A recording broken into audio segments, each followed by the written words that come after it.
دنیا بھی اچھی عطا فرما اور مجھے آخرت بھی اچھی عطا فرما اور ہمیں عذاب کے آگ کے عذاب سے محفوظ فرما۔ ایک بزرگ مکہ شریف حاضر ہوتے ہیں اور عمرہ کرنے کے لیے جیسے ہی وہ حجر اسود سے استلام کر کے وہاں سے چلتے ہیں تو بڑے ہی وہ ذات قسم کے بزرگ تھے، دنیا سے بڑا پرہیز کرنے والے تھے۔ تو وہاں پر یہ دعا پڑھی جاتی ہے دوران طواف، یہ دعا پڑھی جاتی ہے، یہ دعا کچھ اور دعائیں بھی ہیں جو پڑھی جاتی ہیں، ربنا آتنا فی الدنیا حسنۃ وفی الآخرۃ حسنۃ وقنا عذاب النار۔ تو ان بزرگوں کے دل میں آیا کہ یہ دعا نہیں میں نے پڑھنی، اس کے اندر دنیا کا ذکر ہے،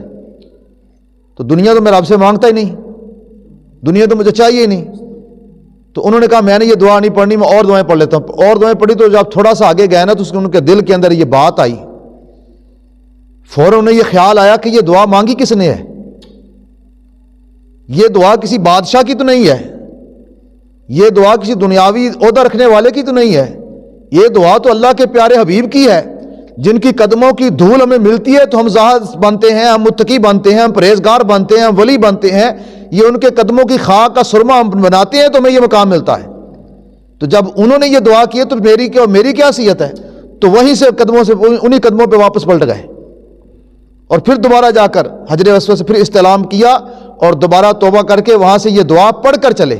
کہ جب میرے آقا علیہ الصلوۃ والسلام نے یہ دعا پڑھی ہے تو پھر اس سے بڑھ کر اس میں نور اور کیا ہوگا،